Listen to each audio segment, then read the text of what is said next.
we'll see what we get going today, because I think it's, as we move into this, like you've been saying, Jack, as we move into the civilized capitalist machine, as we make our way into this, the critique changes a significant amount from a lot of what people expect, where it's not necessarily it's an indictment and a critique of capitalism, but not in the way that a lot of leftists have general vitriol for capitalism. It's not that. It's understanding and breaking down the pieces of the machine and talking through it. Like I like to say about Marx, Marx was anti-capitalist, but not in the way that like you see like weird people today about it. Marx is probably the person who understood capitalism more than anyone of his time, and he was able to break it down in ways that were years ahead of people who were, let's say, fans of capital. And I think Deleuze and Guattari continue that work. That's the work I think that this does, is continue to break down how the systems work, how they play against each other, and what we can actually utilize within it. That it's not the whole system. It's parts of it, that we don't throw the baby out with the bathwater and return to some sort of, I don't know, narco-primitive commune nightmare land. And Seven, you are free to be. You're outside right now, high and reading Stirner and sewing. That's fucking wonderful. You're doing, I think that's like, you literally like were birthed from Theory Twitter, I think. That sentence is like a Mad Libs of Theory Twitter. That's an amazing moment. Good for you. High reading Stirner, sewing, trans. I love that. That might be the most server moment that we've had in a sentence. I'm favoriting that. That's just ridiculous. Boop. You're free to also not use Twitter. That's fine. We're going to give it a moment as we get a couple people in here, but I may actually just kick us off and we'll just get into this, because this is going to be a few readings.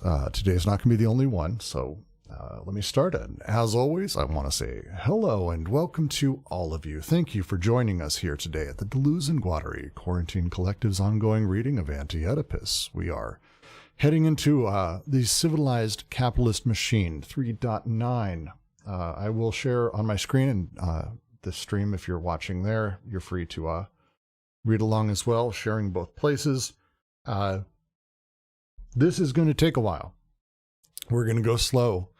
We're going to answer questions, and we're going to discuss a lot of things within this, because the next really few recordings of this, to me, I believe, are the brunt of what they've been building up towards. Everything else has been very foundational. And of course, Guattari's work doesn't end here, and it's aimed much more at the psychoanalytic side.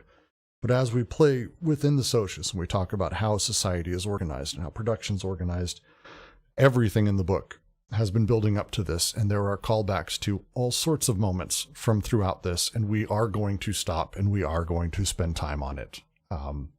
We kind of burned through it last time. I'm going to make sure we don't do it as fast this time. I think it's worth spending some time on everything. Unless anyone here disagrees, that's going to be what we do. So with that, I'll go ahead and read out the first paragraph here, which is a decently gigantic one, and we'll make our way through it through explanations afterwards. I hope all of you are well, and off we go. Can I actually pose a request for you? Can you pose a request for me? Go ahead. Could you, because we're at the celebrated problem, right? Where? We're at the celebrated problem of the tendency.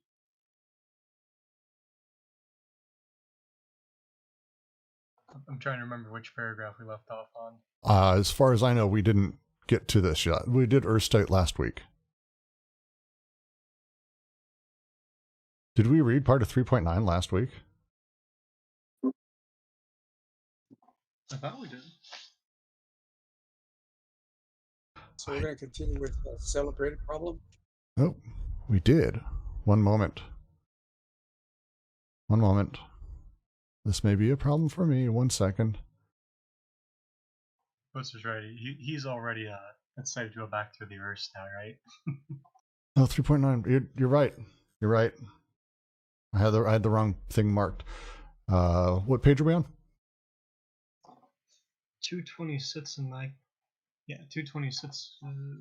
Even before 228 in my copy, and my request was going to be that we reread the last paragraph we left off on, just because there's so much there in terms of the differential. Oh God, that's right. Oh God, that's why I blocked out this reading in my mind. Did you repress it? I did. I repressed this deeply. Sure.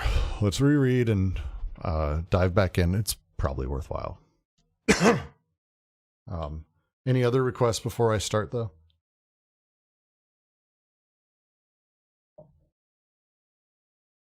All right.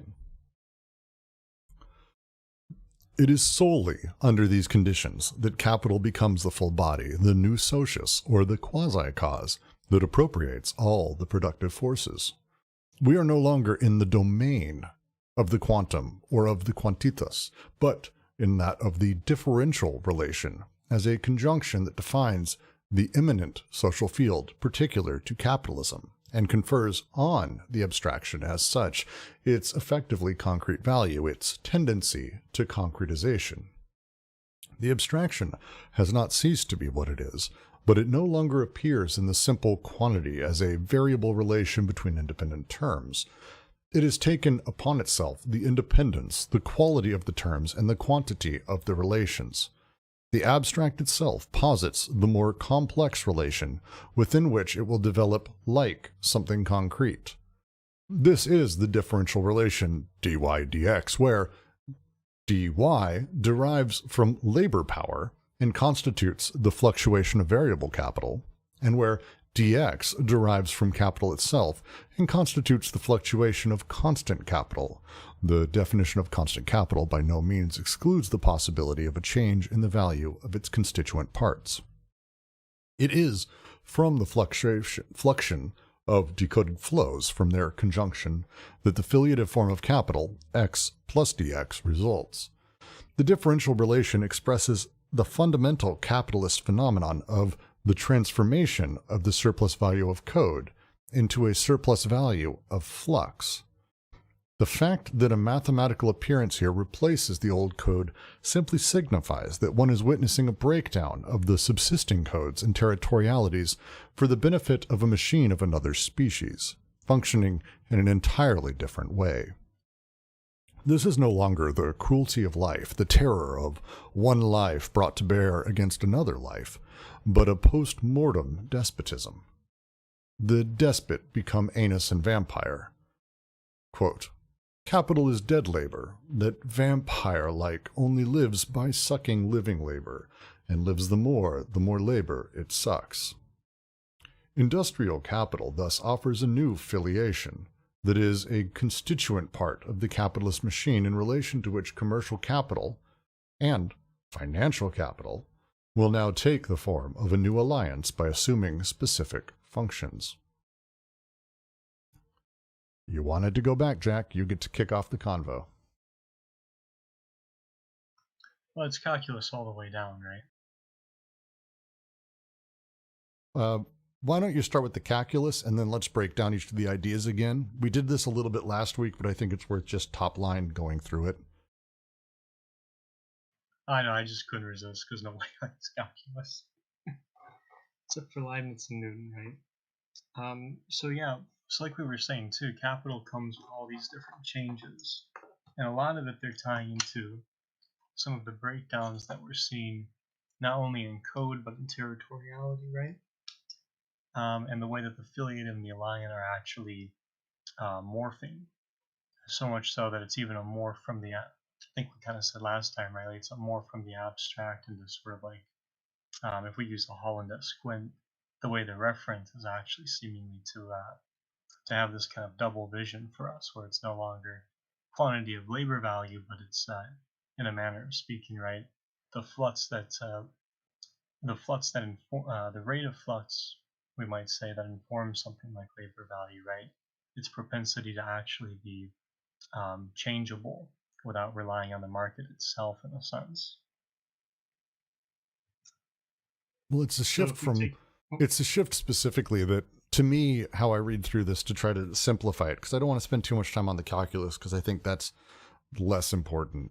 The line here to me that matters is he says the dx derives from capital itself and constitutes the fluctuation of constant capital.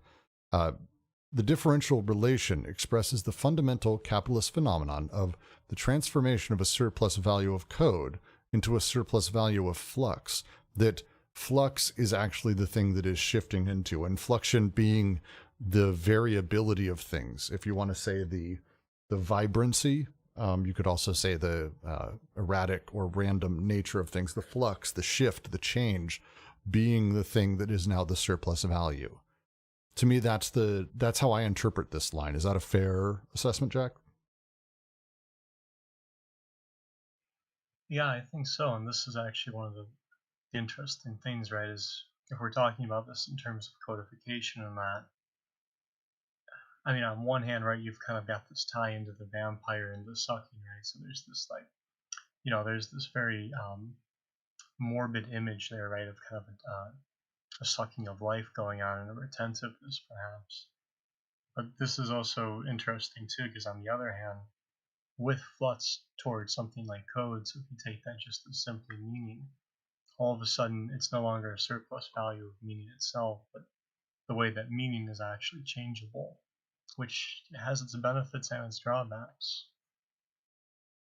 Yeah, and it's a move towards this abstract. The one of the things that is in this translation, and I don't know if we have any native French speakers who maybe have the original, or maybe someone who has a German version. If you could tell me that whether or not they use different words in yours for flux and flow, because everything I've read that Deleuze has written on this, and there's a good number of seminars he gave on this. I'll link to a few that are pretty great lectures and things like that.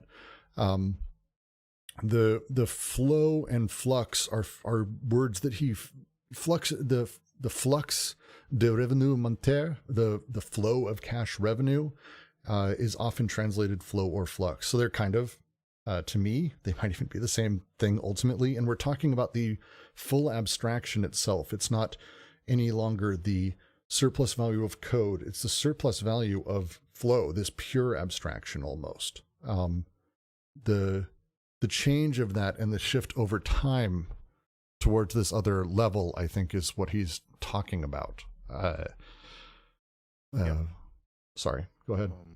I only have the English version as well, but I guess you're exactly right here, because as he writes, or both of them write, that now there is this filiative form of capital X plus dx as this result, and it expresses exactly that there's not only this constant or static form of some capital that you just exchange some fixed value, and there's a system besides of it, and you just translated labor into capital. But now you look at capital plus its change. That's what dx is, how capital is changing. So it's looking at how it is developing, gambling on its future, if its value rises or is plummeting.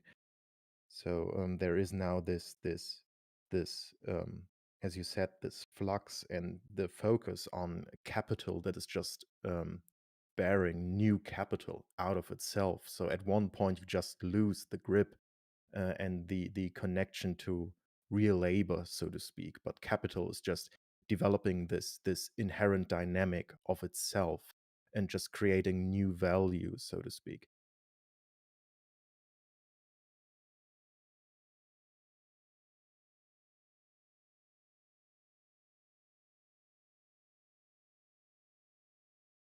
That's why I like this image of post-mortem despotism. The despot become anus and vampire. Like it's shitting out the results of the former labor that what was overcoded by its reign, so to speak, by this regime of the despot.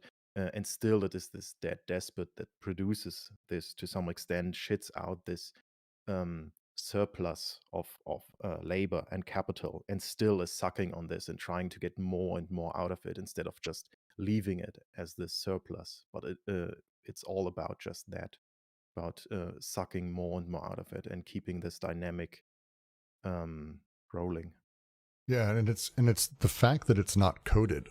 Like the shift we've been talking about through the primitive and through the despotic is this very deep intentional coding of all of these elements, that things are coded as such, private property, things are coded as labor, things are coded as this. But the switch to flow and how flows work, I want to read a piece from one of Deleuze's lectures on Anti-Oedipus from 1971. It's an English translation. I think it works lovely. I'm just going to read a little bit around this. What is it that moves over the body of a society? It is always flows, and a person is always cutting off of a flow. A person is always a point of departure for the production of a flow, a point of destination for the reception of a flow of any kind, better yet, an interception of many flows. If a person has hair, this hair can move through many stages. The hairstyle of a young girl is not the same as that of a married woman. It is not the same as that of a widow. There is a whole hairstyle code. A person, insofar as she styles her hair, typically presents herself as an interceptor in relation to flows of hair that exceed her and exceed her case, and these flows of hair are themselves coded according to very different codes: widow code, young girl code, married woman code, etc. This is ultimately the essential problem of coding and of the territorialization, which is always coding flows with it, as a fundamental means of operation. Marking persons, because persons are situated at the interception and the cutting off of flows, they exist at the point where flows are cut off. But now, more than marking persons is the apparent means of operation. Coding has a deeper function. That is to say, a society is only afraid of one thing: the deluge. Deluge, not Deleuze, just in case that doesn't come through clean. It is not afraid of the void. It is not afraid of death or scarcity. Over a society, over its social body, something flows. We do not know what it is. Something flows that is not coded, and something which, in relation to this society, even appears as uncodable. Something which would flow and which would carry away the society to a deterritorialization which would make the earth upon which it has set itself up dissolve. This is the crisis. It sees a flowing of a pole, of a flow that is literally a flow, the flow of workers, proletariat flow, as well as this which flows wickedly, which carries away our earth. Where are we headed? I'll link to this. I read this out because the shift we're talking about, to talk through coding very particularly, again, is the change of a surplus value of code, extra food, extra this, extra that, surplus value of code in the primitive and then the despotic, to now a surplus value of flow, the pure abstraction. This is the shift that he's talking about inside of this paragraph that's incredibly important. And the line about the anus and vampire is wonderful. But specifically, you can understand the sort of poetic license he takes here with capital is dead labor, vampire-like only lives by sucking living labor, and lives the more labor it sucks. If I were to sell tickets to listen to this shitty podcast, which I'd sell so fucking many, like you guys are so lucky I don't do that. I'd be so rich. And I do this and I produce labor, we produce stuff, and through that we make $500. I then reinvest that into paying someone else to do the labor. Now, that capital has captured this dead labor, the stuff we did, that's done. But capital now is this abstract thing that now utilizes new labor to continue to produce further labor.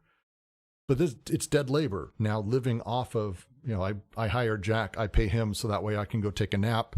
And suddenly I've turned this entire thing into an ongoing I'm the manager and you guys are just my proletariats. That setup is what they're talking about here. Capital is dead. It's inactive labor. It's just flow. It's this abstract thing that needs new labor to feed off of. And the more labor it sucks, the more it lives, and the more it lives, the more labor it sucks. It's a wonderful way that capital now gives birth to, or as he says here, the new filiation that is a constituent part of the capitalist machine, in relation to which commercial capital and financial capital will now take the form of a new alliance by assuming specific functions. So industrial capital, and because last week we were having issues, why was he using these terms? I did too much reading. I'm going to try. Industrial capital is actual labor. Like someone makes shit, and from there, it gets converted into this abstract flow of capital. And that capital's dead capital. It begins to move around. This is the filiative. Like, I made shit. I made value. Value was produced, turned into capital. This is the filiative line. Commercial and financial capital are not filiative. No one gives birth to the shit in there. The financial capital is literally just taking that dead labor and having it produce sideways more labor. There's no filiative line there. It just basically replicates. And those are the functions that commercial capital and financial capital take alongside industrial capital as the actual genesis of where labor comes from and value is produced. Does that make sense? Why he has the three in there? Because I know we got stuck on this last time and I got fucked up and I said some stupid shit. So I'm hoping to correct that this time around.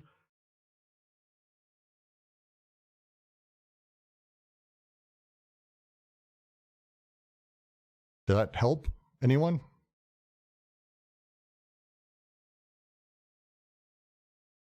Did that help at all? I mean, I'm open. Yeah, it definitely did help, but I guess is a question now how this new filiation is created, and I guess they will get more into this, how industrial capital offers this new filiation and maybe what promises are lying within it. Well, they kind of outline it here. They will be getting into it a lot, but very specifically here, they're talking about the shift from industrial production under, say, the despotic, where the transformation of surplus labor is moved directly into the despot or the town or other elements like that. This element, the shift is now that the transformation of surplus value of code, which is what we had before, now becomes a surplus value of flow. And that abstraction is the thing that we're going to be getting into that capital does, if that makes sense. So yeah, they're going to be answering that, but that's specifically industrial capital being the birth, the filiative, the lineage, if you will, of actual value, production, productive power, labor, how to put it, desire. Like desire, that's the molar form effectively linearly through the filiative of desire to me. And the others are not. Commercial and financial capital are alliances. They don't birth new labor. They don't birth new production. They sit alongside it. We'll get to that. That's kind of where we start jumping now. Any questions on this paragraph at all? I kind of said a lot of long rambles, I know. And I'm posting links for the two seminars that I think go very nicely over how flows function, posting them in the chat. Worth reading at some point. They're wonderful, actually. They really help me understand what he's talking about here. But I'll continue. Before you do, please. I'd like to focus just before we move on the abstract part, because I'm not entirely sure about how we're understanding it, because we're going from socii of coding and then overcoding to now one where we're no longer dealing with the surplus value of code, but a surplus value of flux. Flow. Flux. Yes, I'm going to say that I'm going to be a dick about this. My money is that's supposed to be flow. I'm not yeah, because flux is implicitly talking about exchange rates as well. So it's not like a flow in moving through something and giving it a specific. I know. Okay. And the pieces I've been able to find, I wish someone was French here who had originals. I'm gonna have to annoy Roger. I went through a couple, and I'm not a French reader, but everything I'm seeing one for one where it says flow, in the original writing he says flux. In his seminars that I linked, in the original French, he uses flux instead of flows. There's different words for these things in French, and he particularly chooses flux. And I don't know why one gets translated one way and one gets translated another. There's no notes in anywhere that I've seen that explain that. So it's a thing to put a pin in, but the way he talks about flows in the one I linked to, the first one, is specifically about that flows are exchanges. They're flowing through people, yes, but people are a destination for the reception of a flow of any kind, and an interception of many. That implies they're essentially some level exchanges. They don't just flow through people randomly, that there is transformation that they're a part of. They cut off, they exist, they shift. But in the original, all this entire translation where it says flows, in the original he says flux, like a bunch, a shit ton, actually. And flux isn't in this one, in the translation. So it's a translator thing I have no answer on. Regardless, sorry, Jack, I don't mean to diverge, but that's annoying me a lot. Right, and the reason I bring it up is because if we take it as it is, right, with flux, what they seem to be suggesting is more of this rate of change. Or if we take it back to that paragraph, right, we're seeing how we're moving from codification and then over codification, right, where in the first place the socius is extracting, or I should say producing a surplus value of codification, right, and then we have our theater of cruelty. In the second place, we have the socius producing a surplus value of coding related to overcoding, and we have our theater of terror, right, where reflection and the abstract actually come into play, where writing and writing and speaking start to produce this kind of interesting relationship to abstraction, right? This is where Holland is kind of doing that signified thing. You're kind of going to, if you stick with like classic semiotics, right, you're going to like the mental there. But there's something more going on here, as I read it, because where they write, so we are no longer in the domain of the quantum or the quantas. So we're talking about just the despotic there, and I think of that almost as like a basic market thing. They continue, but in that of the differential relation as conjunction. So we're talking about the first synthesis that defines the immanent social field particular to capitalism and confers on the abstraction, as such, its effectively concrete value, its tendency to concretization. And I think that's really critical because it looks at what they're suggesting there is the way that the first synthesis is interacting with the socius, right, is producing the abstraction and a tendency to concretization.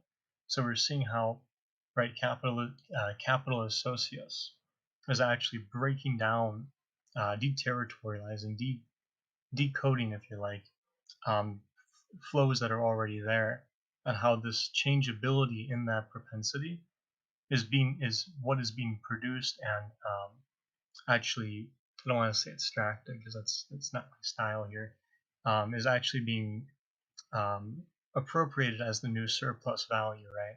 We're going toward like an actual breaking down of things to produce a surplus value in terms of a changeability, right? This kind of rate that he's laying out here.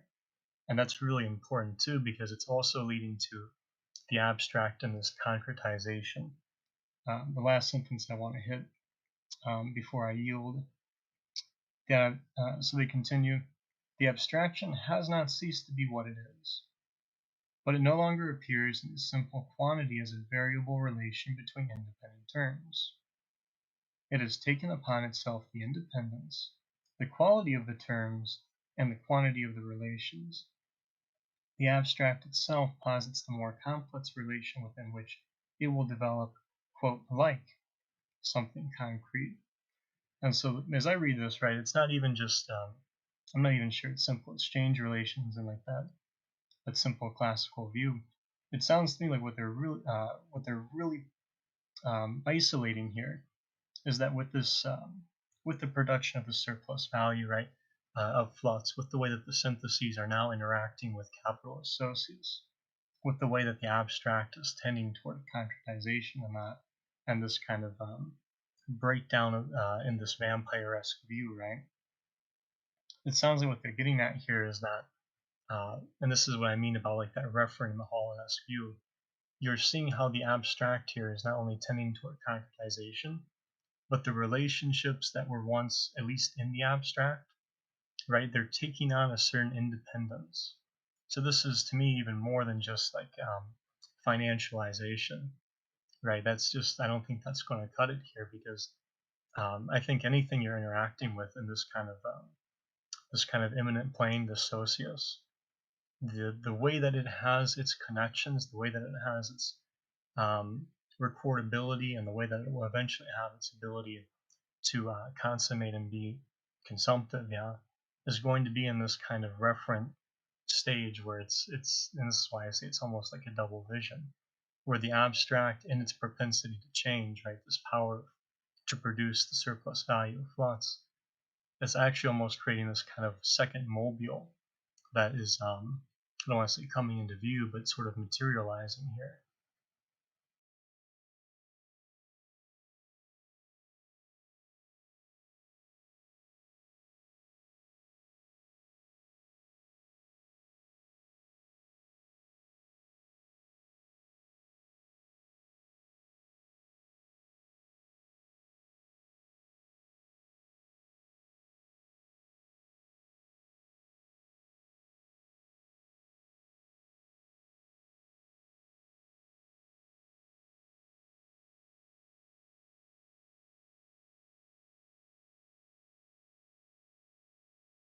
I'm going through the French version of this, and the words are significantly different in this part, and that's going to bother the shit out of me. I need to find someone who speaks French to talk through this. I'm going to annoy Roger. Let's ping Roger in here. Yell at him a little bit. But we can continue. I don't think it's necessary for us to spend the time. Oh, rocket test. Excellent. So to mention just a couple bits, the line, for example, where it says this is the flux, this is from the fluxion of decoded flows from their conjunction as a thing. The line is actually flux of flux. They don't use flow at all. It's a very specific use. They continually use flux in this instead of flow. Like, flow is not a word that's in here. So this sentence very specifically is very different. This is the sentence, it is from the fluxion of decoded flows from their conjunction that the filiative form of capital X plus dx results. The fluxion de flux decodes, I mean, it's flows has a very specific meaning versus flux in English. Like, it's a very particular use, with flows being that of the flows of water. Flux is one that is about variable exchange or change, effectively, as a core nature. Those are two very different things, and very curious.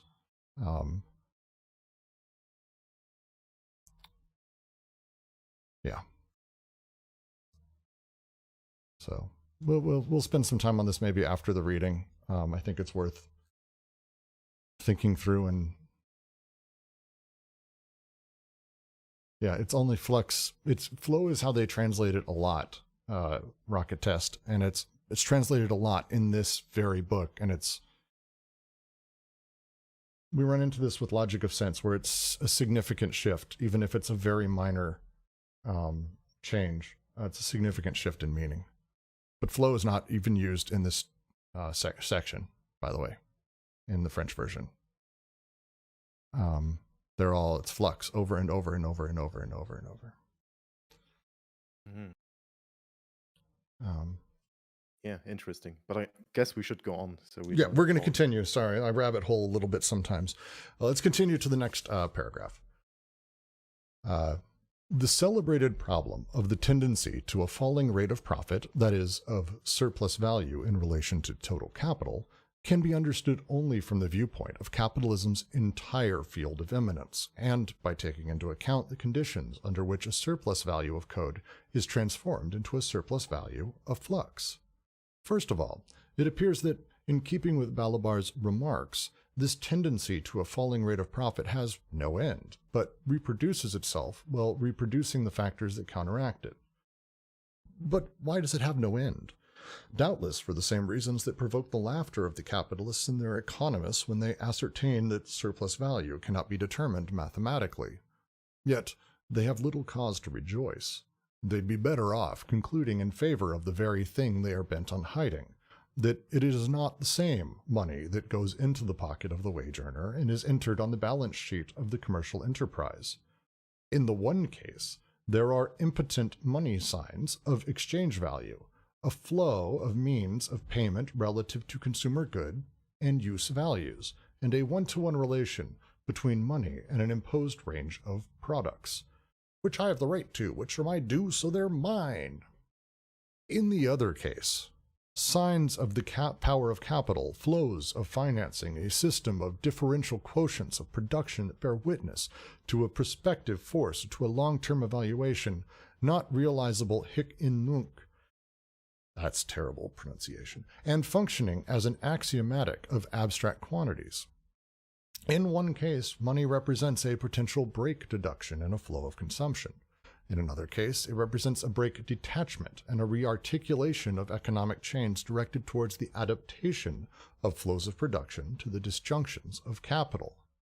The extreme importance in the capitalist system of the dualism that exists in banking has been demonstrated. The dualism between the formation of means of payment and the structure of financing, between the management of money and the financing of capitalist accumulation, between exchange money and credit money.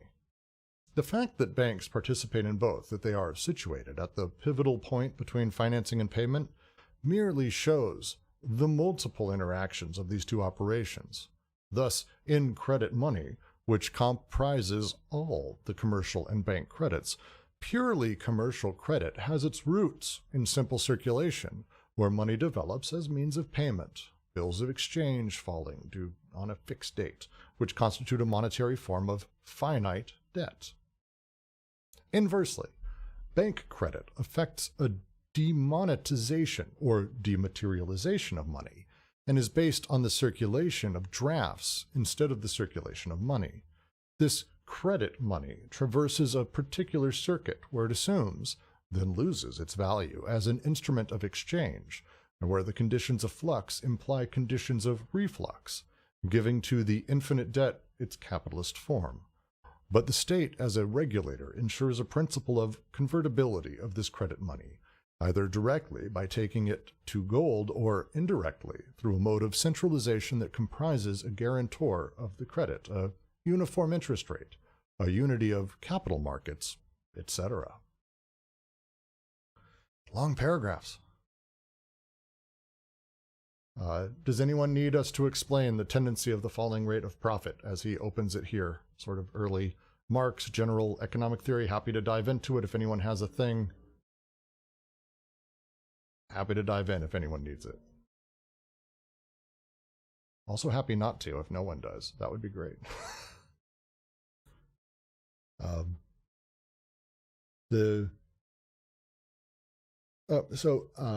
Cool. We can dive in real quick. The reality is businesses naturally make less profit over time.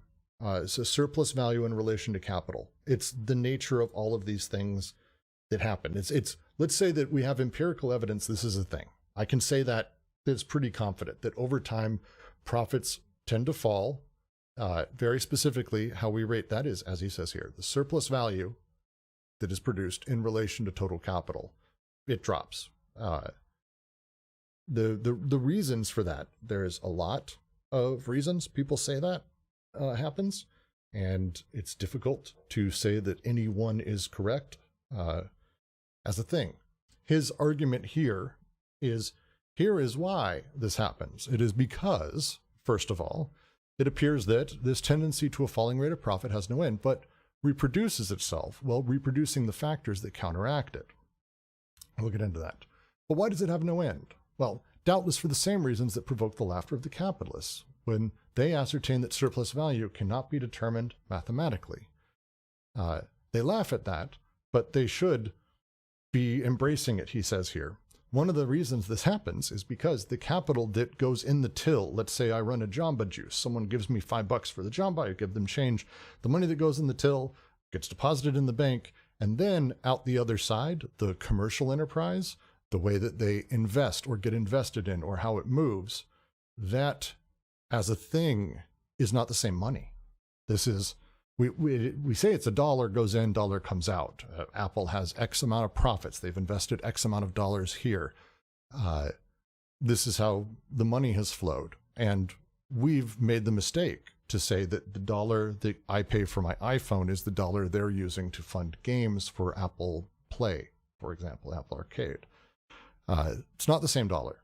And when they actually deal with investments, when they make these large things and they play with their balance sheets, they're playing with a very different place. And that's kind of actually the core argument of this paragraph. Is that fair, Jack?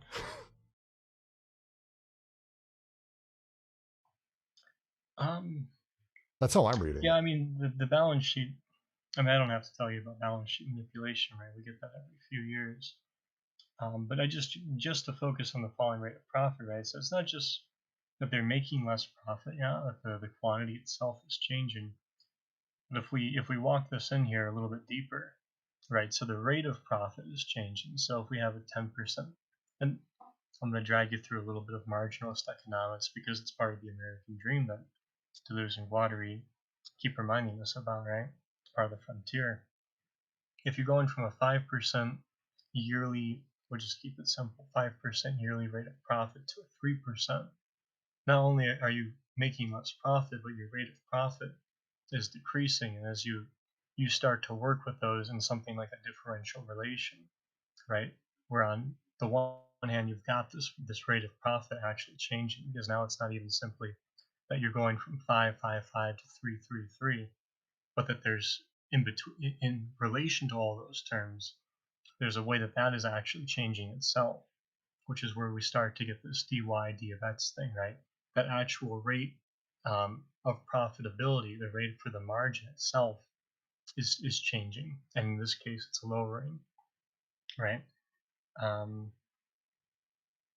think that was all I had.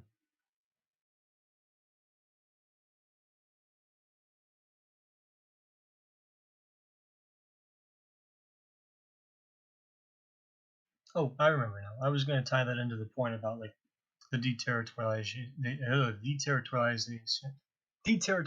and decoding. I'm just got to spit it out, right? So if you have this rate of profit falling, right, and just like you're saying with the balance sheet, which is one place you can look for where the abstract is kind of tending toward concretization, right? Where the balance sheet, yes, it's abstract, but there's a way in which, it's not simply just the abstract, right? There is a way that that's moving toward the concrete, like they're pointing out. So with that, right, if you have this rate of profitability changing on the one hand, but on the other hand, you've got all the things bound up in that relation, since to get a margin, you need more variables in that, right? All the things in the balance sheet, or simply all the things that go into your profitability, those relationships are now changing, right?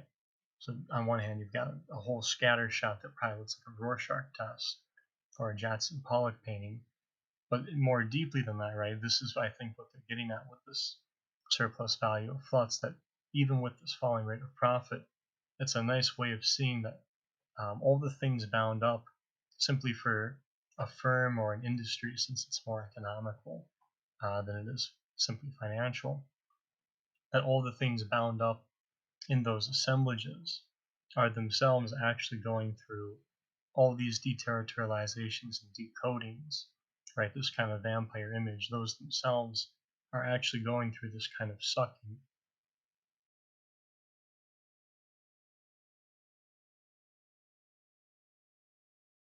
Well, and it's the very specific moment that they're talking about, and I really like how they break it down in terms of like the step processes, where it says we have on the one side we have our labor, on the other the labor produced backed money, which I have the right to.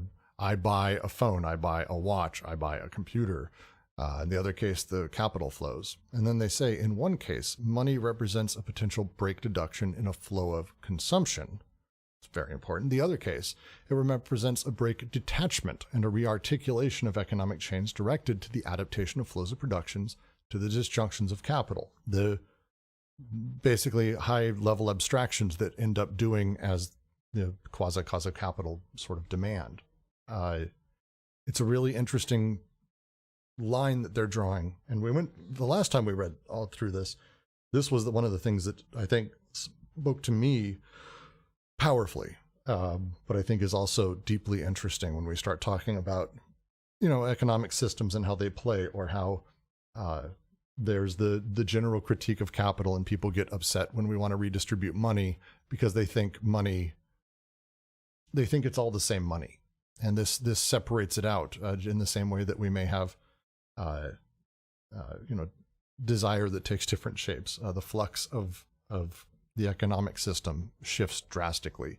And this, again, I think goes back to the previous conversation about the shift from the coded surplus to something that is more mathematical. Whereas the coded surplus under the despot, we might be able to say, yes, there's an extra 7,000 pounds of grain. Something like that. It's like, cool, that's the excess. We didn't eat that this year. No one took that. No one did anything with it. With this, how do we say what the excess labor value is?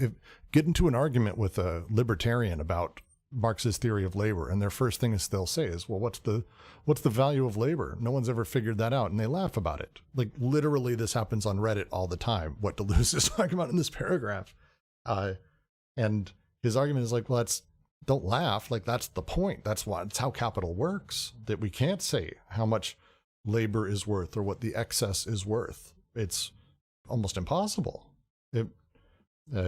I'll give you an example. Amazon has, if you didn't know, every major Amazon warehouse has what's called an Amazon destruction site, where they take massive things that are either too expensive to have there. So the person selling it, let's say I'm Sony and I have a whole bunch of extra PlayStations that no one ever bought. It's more expensive to ship them back to me. So I just say, cool, mark it for destruction. So they take it to this place and they destroy it. They destroy millions of dollars of things, every one of these different places. But is that the case? Are we losing $1 million in the system? It's a real question, because the labor produced it, money was bought. Are we losing millions of dollars, or actually are we gaining money, which is actually the way it's working, which is fucking wild to think about. Money's being made by destroying it, which breaks my brain, whatever. I'm not smart enough to do that. But that's how they talk about it. Like, we're talking about two very different types of money and how they function.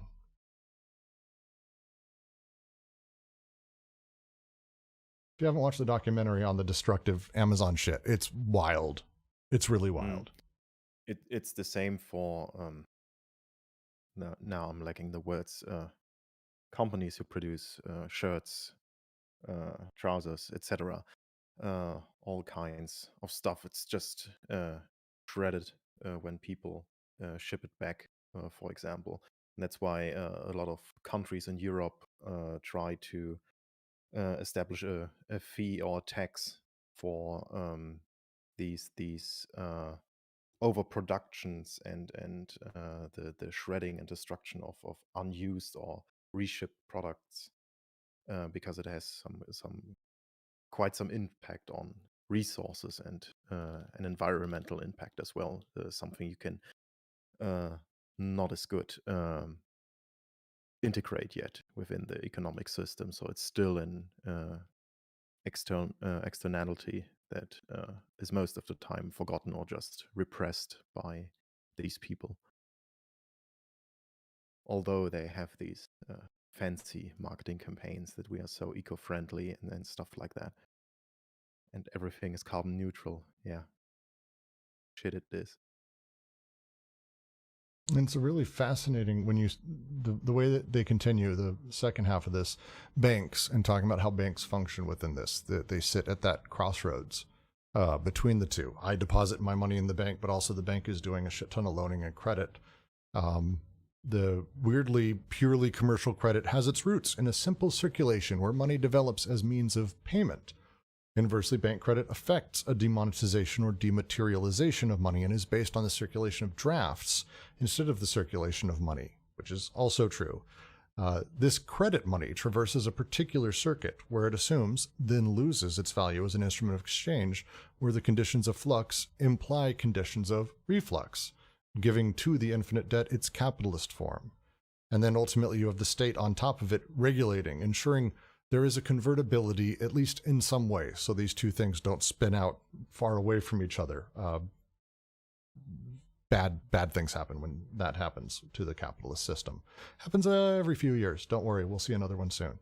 And so it's them trying to keep this these free flows, which is the financial capitalist system, tied as much as possible to these things that they have stability in, a stable version of it. That rocket test, that's probably when banks were banks as they were conceived. I think it's a safe bet. They needed to get debt back. They needed to play with debt as an instrument, and they needed to be able to have currency that people could also exchange. It's a fascinating way to sort of break down the flows of capital, or the flux of capital, I think. Jack, please. But it may be more consistent than you think, because Deleuze and Guattari, so this is just a lot of what they could do. This is Keynesianism, right? This point about the centralization of that's just the Federal Reserve, which, I mean, that's been around, well, the idea has been around since like the 1920s, am I right? So on the one hand, yes, you've got the gold standard that they're talking about there to ensure convertibility, but they've still got, at the same time, they've got like the Federal Reserve and that, where convertibility can be made possible through something like quantitative easing. So it's all, it actually, I think it translates really well to then, maybe even in Ken's time to a certain degree, and certainly now.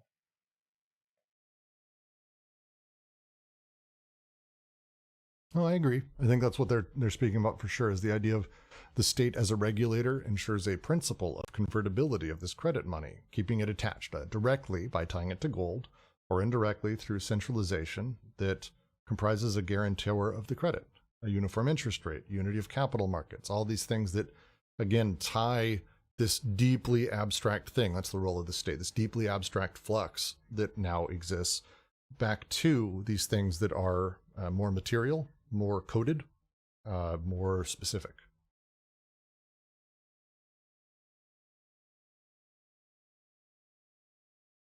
Any questions on this paragraph or thoughts? We're open. Let's do it.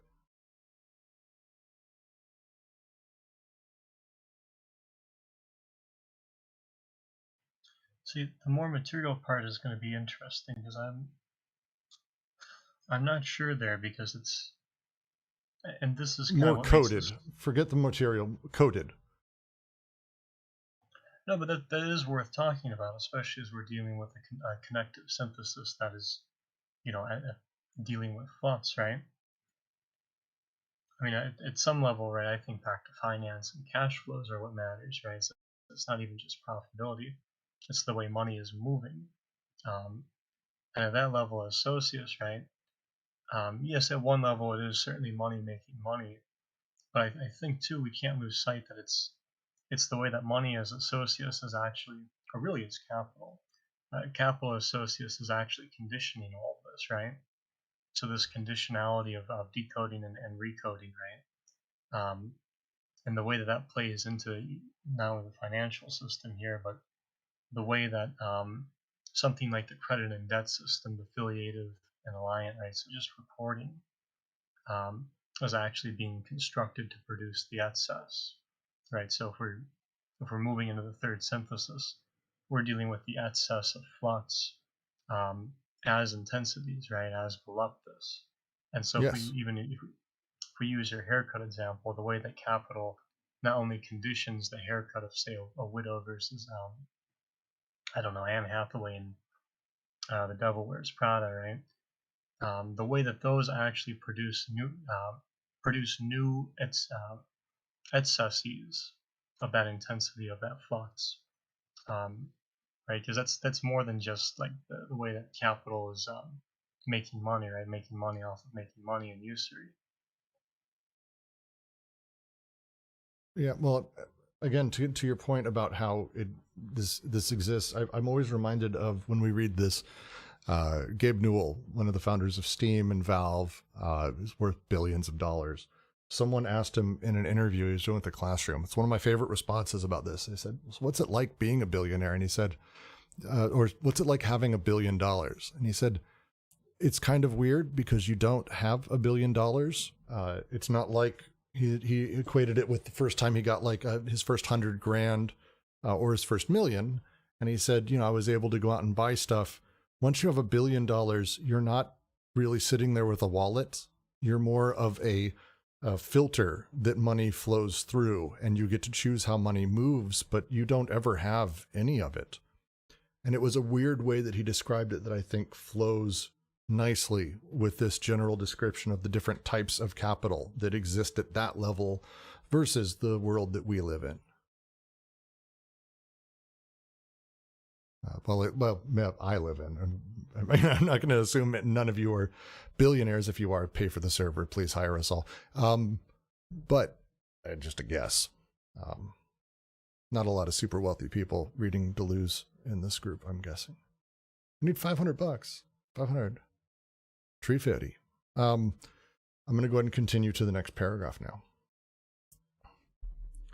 Hence, one is correct in speaking of a profound dissimulation of the dualism of these two forms of money, payment and financing, the two aspects of banking practice. But this dissimulation does not depend on a faulty understanding so much as it expresses the capitalist field of immanence, the apparent objective movement where the lower or subordinate form is no less necessary than the other. It is necessary for money to play on both boards, and where no integration of the dominated classes could occur without the shadow of this unapplied principle of convertibility, which is enough, however, to ensure that the desire of the most disadvantaged creature will invest with all its strength, irrespective of any economic understanding or lack of it, the capitalist social field as a whole. Flows. Who doesn't desire flows and relationships between flows and breaks in flows, all of which capitalism was able to mobilize and break under these hitherto unknown conditions of money? Well, it is true that capitalism is industrial in its essence or mode of production. It functions only as merchant capitalism. Well, it is true that it is filiative industrial capital in its essence. It functions only through its alliance with commercial and financial capital. In a sense, it is the bank that controls the whole system and the investment of desire. One of Keynes' contributions was the reintroduction of desire into the problem of money. It is this that must be subjected to the requirements of Marxist analysis. That is why it is unfortunate that Marxist economists too often dwell on considerations concerning the mode of production and on the theory of money as the general equivalent as found in the first section of Capital, without attaching enough importance to banking practice, to financial operations, and to the specific circulation of credit money, which would be the meaning of a return to Marx, to the Marxist theory of money. I open it up for anyone to jump in on this one.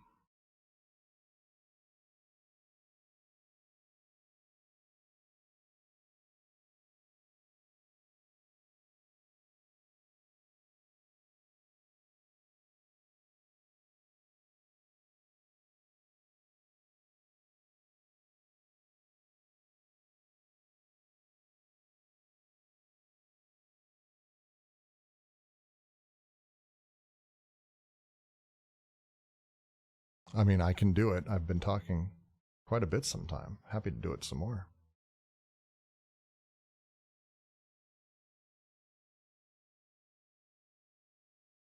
Nemo comments, a more local example would be the small-time Bitcoin investor, which stands to lose or gain the entirety of their wealth rather than a portion of an investment portfolio for a venture capitalist.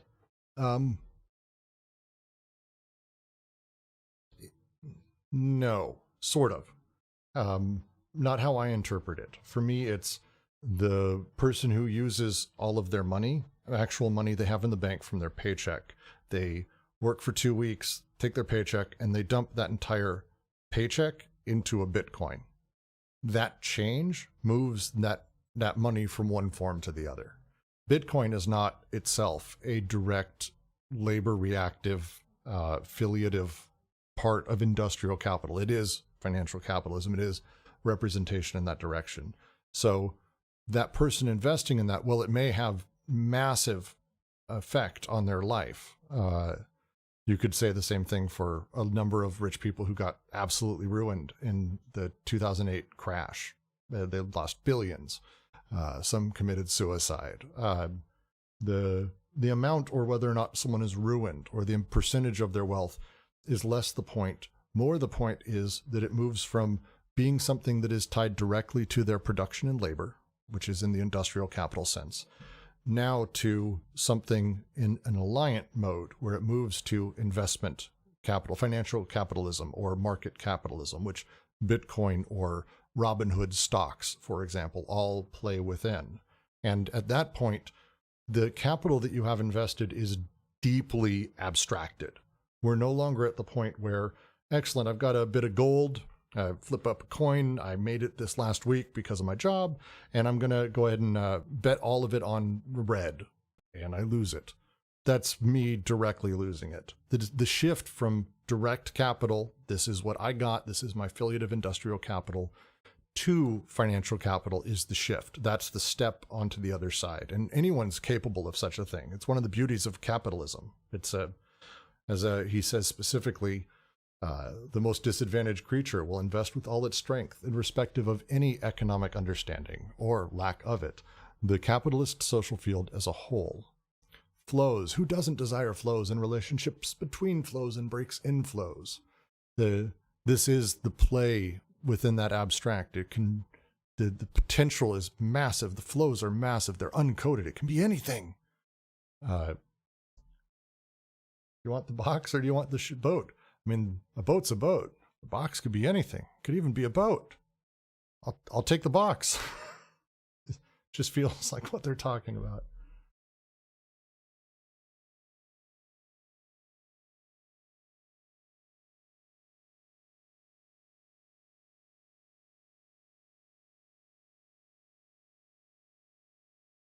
Hold on.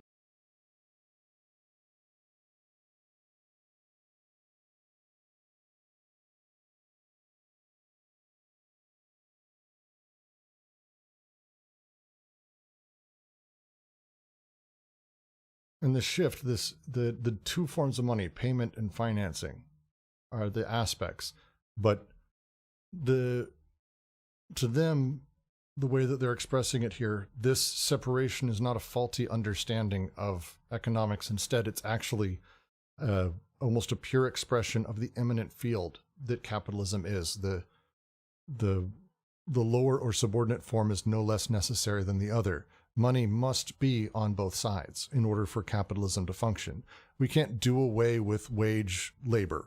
Like, we can't. People have to have money. If they don't have money, they can't buy things. And then if they can't buy things, there's not flows of things happening. We're not coding and decoding and moving money into the financial system. If we don't pay soldiers and people to build weapons and move them over to Afghanistan, we don't get the ability to transfer labor tax into the financialized capital that it becomes once we move it all the way through to Blackwater and it gets reinvested by the highest flows of people. That's flows, the abstraction. It doesn't matter that it was guy who works in a factory or manager at Best Buy's dollar. To him it matters. To him it's very specific, but the flows of capital get to move into a very deeply abstracted place. And that shift is a big deal to kind of everything we're talking about here. Does that make sense? Am I rambling now?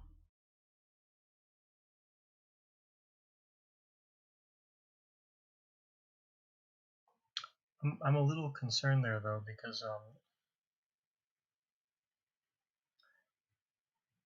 how are you working in the filiative and the alliant there? Filiative would be direct sort of lineage of one giving birth to another, whereas alliant is not birth. It is sort of a lateral movement, abstractions, if you will.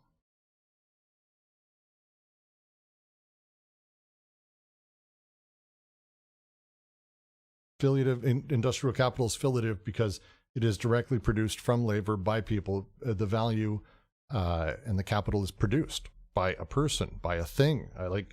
I can point to it. That just like filiative lines in the first socius or the second. I can point to direct lines. The filiative line for the despot, I can still point to, like, he is all of our father, this is our motherland, this land, there's some level of abstraction, but it's all pointing. The filiative line of capital is, I produce it, this is my capital, I gave birth to it, I put it in a bank, that's my industrial capital, and then at that point it gets moved and becomes commercial or financial, not through birthing. We're no longer connected to like a direct birthing process. The connective conjunctive syntheses. No. Instead, we're, like you said, we're in the third, where we have this celibate machine, this miraculating machine that's generating this, and these are the alliant elements from that. Is how I read this.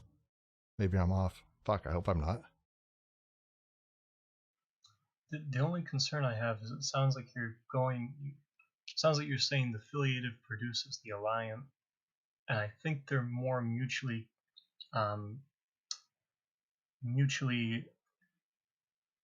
collaborative, if you like, mutually. I'm lost the word. Definitely not saying produces, but it enables the trading of an exchange. Me in the primitive socius, I have as many kids as I can. That is my filiative line. And then those kids have kids. This is my filiative line. My alliant is the tribe I'm around because I'm able to produce those people and to produce such labor. We're able to do things. We're then able to exchange the labor for other bits. My industrial capital that I produced, I exchange to a bank for safekeeping, or I buy this, and it becomes the next step. The exchangeist notion is sort of the other part of that, the alliant. I'm not saying it produces. I don't believe it does. Maybe it does. No, I don't think so.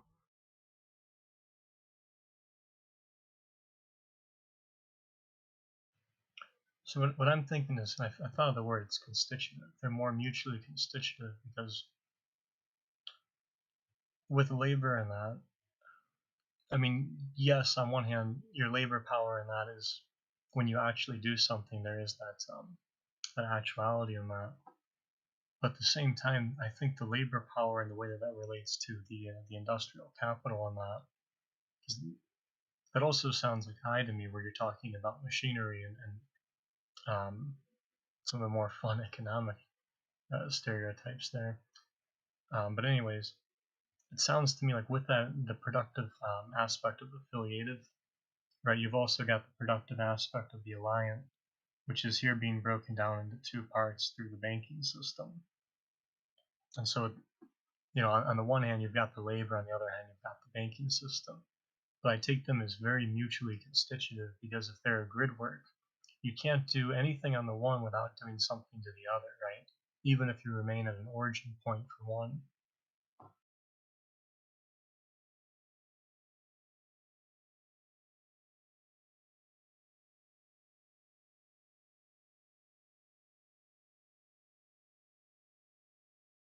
Well, if we go back and we talk through the earlier examples, because this is actually, I want to spend some time on this for a moment. We go back through the earlier examples. Let's talk through marriage and the primitive, because it's the, I think, cleanest way to talk through what filiative versus alliant is.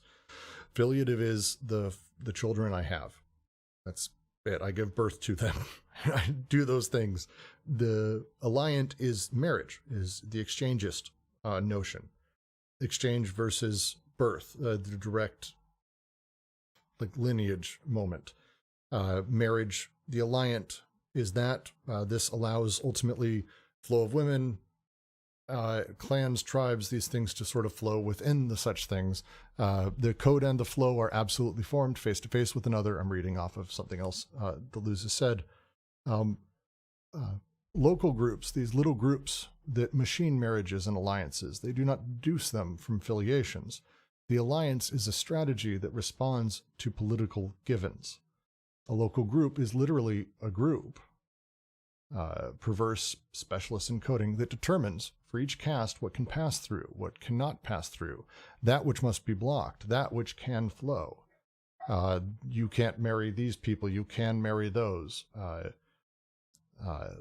This is the setup. The flow of women becomes blocked. The exchange is alliant because that's their job, is to kind of stop political bad things to happen. Oh, we don't want this family's marrying because that's the wrong caste, wrong setup, or whatever it may be. Their job is to stop that. But the filiative is sort of ongoing, and it's more direct birth kinship, if you will. That's how I understand those two on that. Yeah, it's declension, right? So, but that, when we say they're like mutually constitutive, yeah, I mean, we're getting into what is possible for me as a father in terms of my debt and credit, right? And thereby the alliant connectivities that are possible too. So, and that will implicate other declensions just within looking at a family, right? This is stuff that you see not only the children you have, but with wills, right? What can be left to you because of your declension as a son? But that doesn't necessarily mean you're entitled to it because, right, there is this alliant aspect. So, on the one hand, there's perhaps a debt, but there's also a way that debt can be counterbalanced, if you like. They come all together, and they're so collaborative that even whether it's property or anything, right? I mean, the son's computer versus the daughter's computer, and the way that those are tied into affiliation of the parents, now getting extended into the way that industrial capital, and we'll just say banking capital, keep it simple, start to actually take over from there in terms of codification.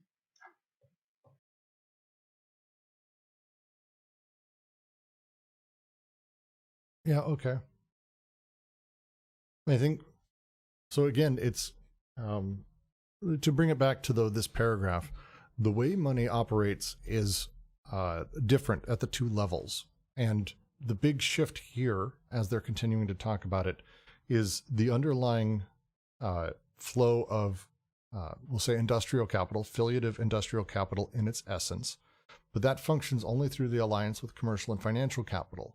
And the flows that move out of this ultimately allows us to go back and say, hey, wait, we should be talking about the modes of production. The theory of money is a general equivalent as what was found in Capital, and we need to return to the Marxist theory of money, but take a step back and look about how it actually functions inside of it, basically an almost ultra-materialist perspective on it.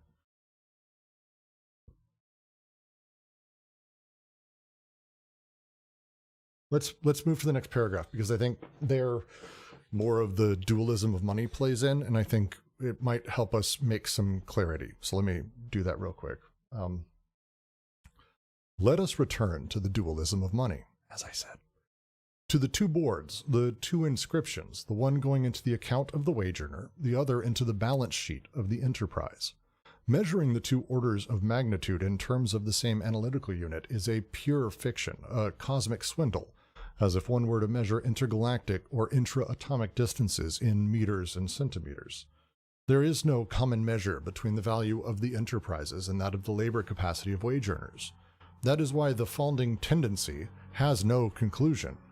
A quotient of differentials is indeed calculable if it is a matter of the limit of variation of the production of flows from the viewpoint of a full output, but it is not calculable if it is a matter of the production flow and the labor flow on which surplus value depends.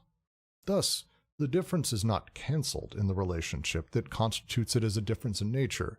The tendency has no end. It has no exterior limit that it could reach or even approximate. The tendency's only limit is external, and it is continually going beyond it. But by displacing this limit, that is, by reconstructing it, by rediscovering it as an internal limit to be surpassed again by means of a displacement. Thus, the continuity of the capitalist process engenders itself in this break of a break that is always displaced, in this unity of the schiz and the flow, in this respect already the field of social immanence, as revealed under the withdrawal and the transformation of the Urstadt, is continually expanding, and acquires a consistency entirely its own, which shows the manner in which capitalism, for its part, was able to interpret the general principle according to which things work well, only providing they break down, crises being the means immanent to the capitalist mode of production.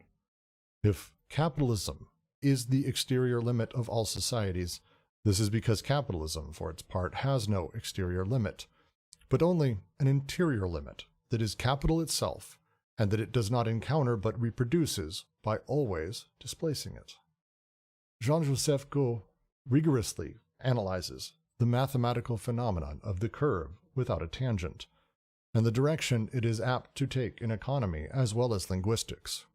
Quote, if the movement does not tend toward any limit, if the quotient of differentials is not calculable, the present no longer has any meaning. The quotient of differentials is not resolved. The differences no longer cancel one another in their relationship. No limit opposes the break, or the breaking of this break. The tendency finds no end. The thing in motion never quite reaches what the immediate future has in store for it. It is endlessly delayed by accidents and deviations. Such is the complex notion of a continuity within the absolute break. End quote. In the expanded immanence of the system, the limit tends to reconstitute in this displacement the thing it tended to diminish in its primitive emplacement. I am going to read the footnote here. Was that from the previous? That was from the previous chapter. I missed that one. Fuck it, I'm going to read it anyway. The very notion of monetary mass can have a meaning only relative to the workings of a system of credit where the different kinds of money combine. Without such a system, one would have only a sum of means of payment that would have no access to the social nature of the general equivalent, and that could serve only in local private circuits. There would be no general monetary circulation. Only in the centralized system can the different kinds of money become homogeneous and appear as the components of an articulated whole. And with regard to the objective dissimulation of the system, see page 110 and 114.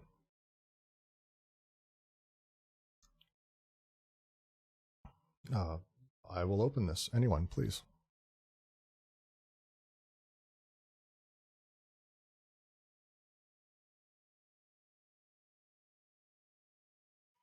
Do you have the other footnote?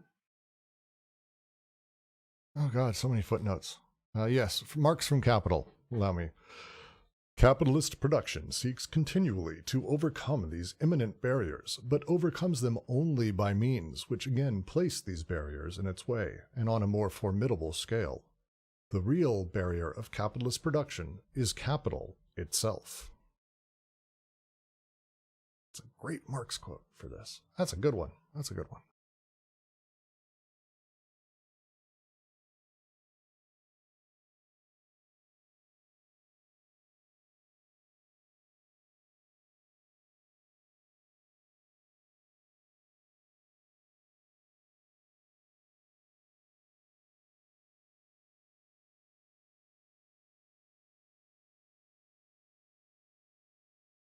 We'll take it bit by bit if you want.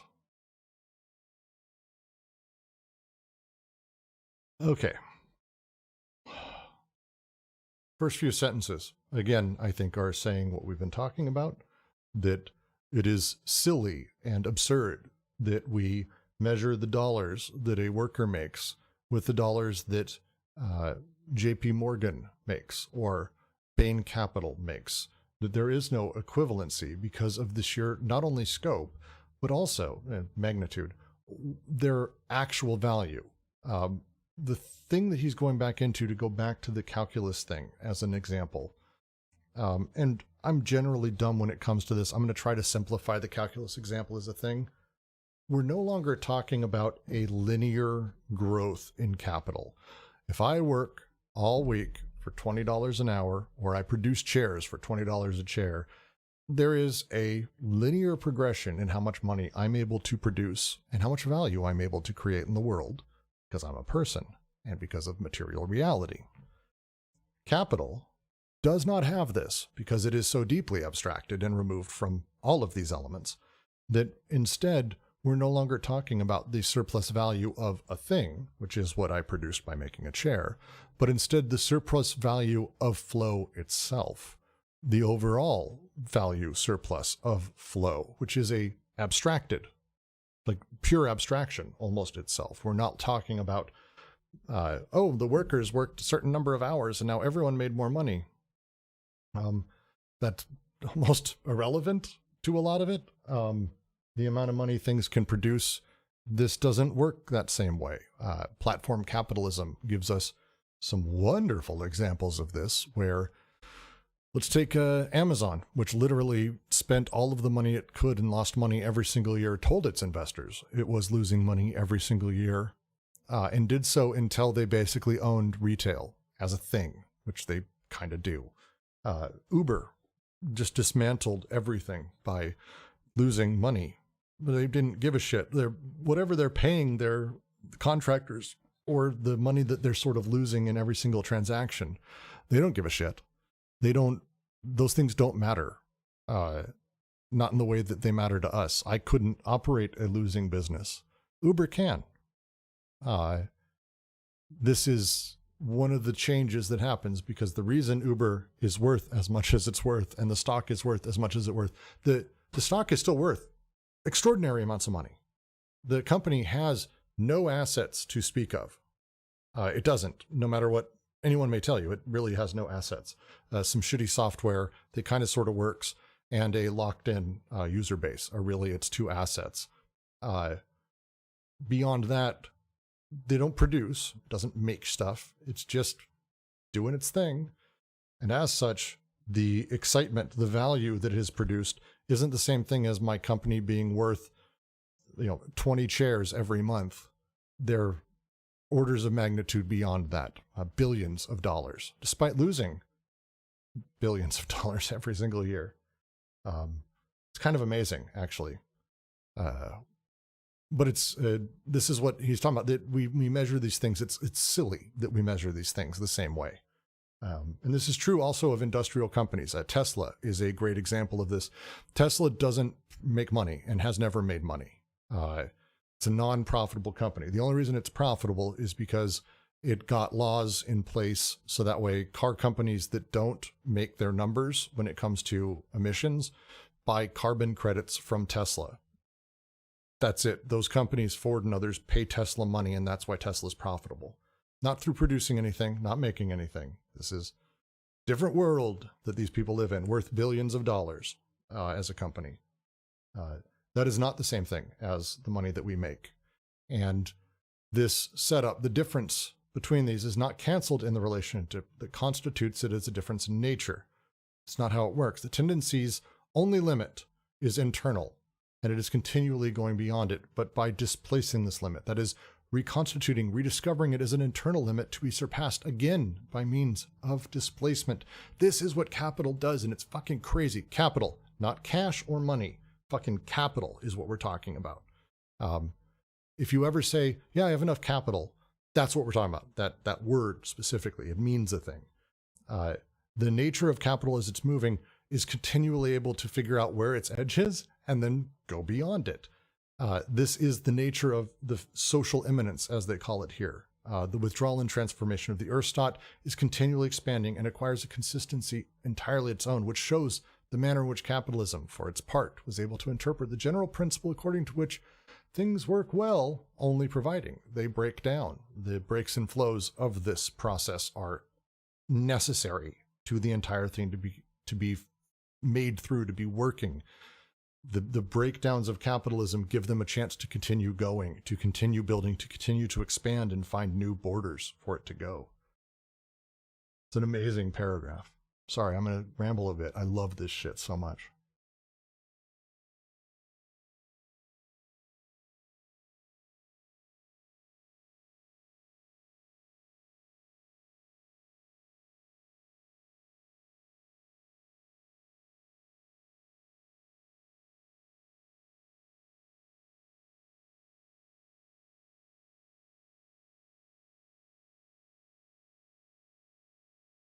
Please, anyone jump in. Jack, Triad? Triad went mute fully. Damn.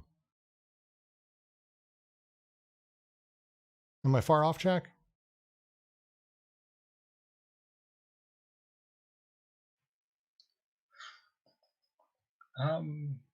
Where are we focusing on? Anything I just said, I think. This paragraph. Okay. And I do like Tesla and that. These are all interesting examples you're bringing up because, to your point, right? Again, it's not simply profitability. It's rates in that, right? Differentials. It's you might even say it's margins, but it's the way that those margins themselves have immutability. That the rate of the margin itself is actually changeable. And I think that's something Keynesian economics even tries to take account for, or at least certainly tries to now after all these years. But yeah, I mean, even with Tesla and that, right? It's simply not, especially because for economics, profitability is a little bit different than finance, in the same way that capital is a little bit different than something like assets. And this is why economists and finance scholars, they call it, well, especially practitioners, say that the other is committing like a voodoo or kind of heresy, because they understand these things differently.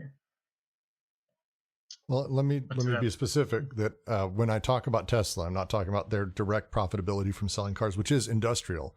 I'm more talking about their valuation on the financial side, because it's, to me, a lot of these companies sit at this line that banks, as he's talking about it, sort of once did. I don't know if it's only banks now because of the way that financialization of these companies has taken place. It's like Tesla's worth, I want to say multiple tens of billions of dollars at this point, without having produced nearly that value. And as such, the investments made into it from that side of things, the banking, the investment, the financialized side, the value is extraordinary. And if I had bought into Tesla as one of those people, I'm continually reaping more money and the growth is extraordinary. Speaking of that differential, the pure flow, that abstraction, that value abstraction, despite the reality of the, like, rubber meets the road, for lack of a better term, not being there. Like, to me, this shows the striking two sides, with the actual company of industrial capital and then the other side, which is the financialized reality. Yeah, I mean, I do like your example. And that's what I mean, too, to that point. If you take it economically, and we take it in terms of like something like cash flows, even though I'm showing my face as a more financial person than an economist here. You are spot on, right? Because Tesla will not produce a net income.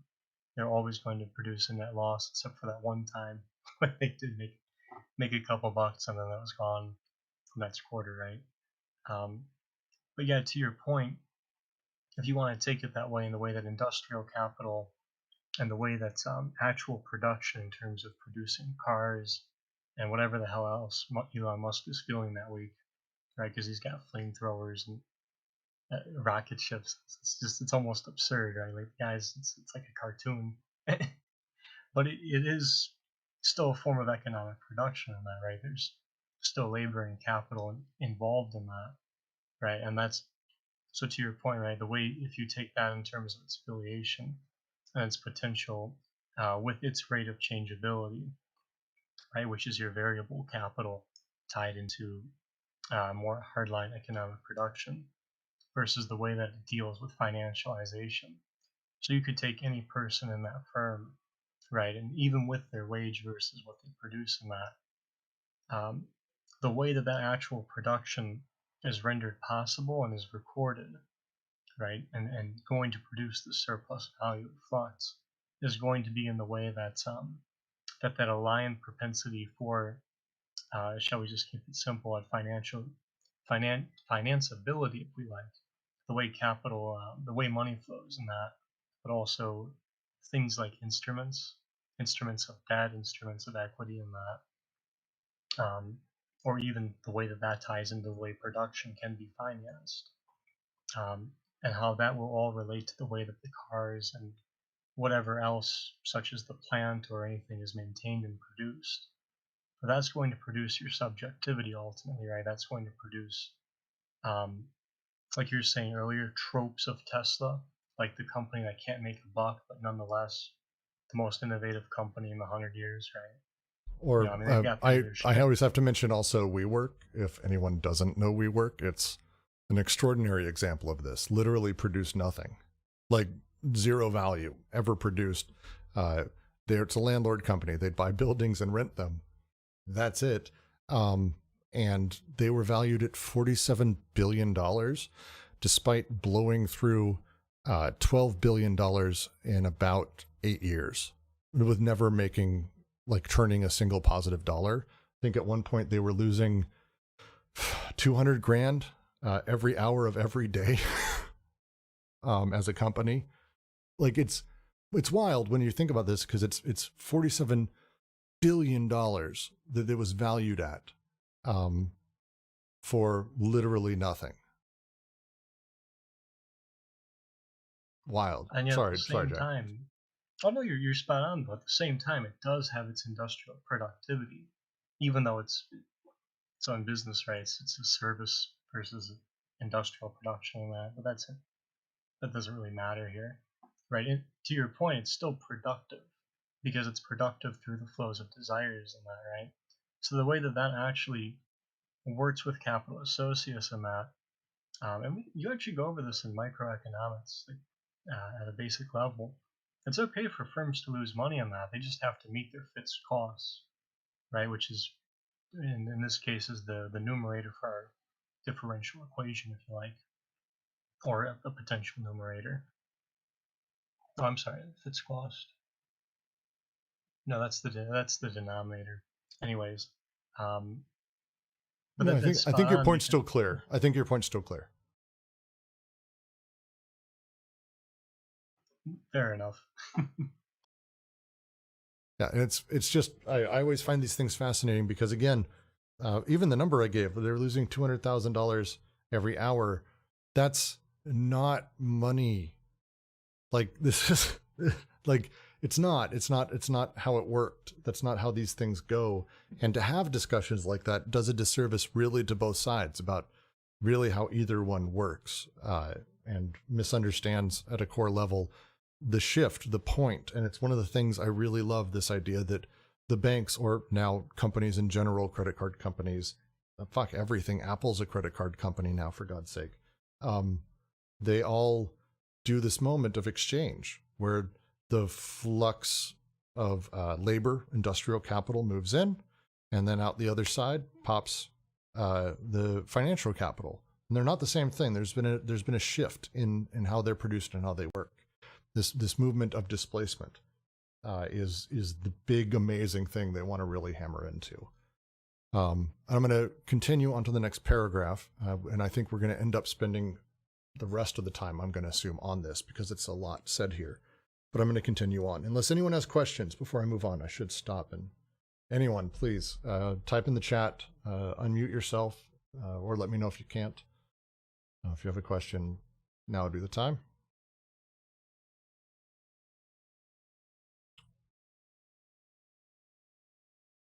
All right, not everyone at once, Jesus.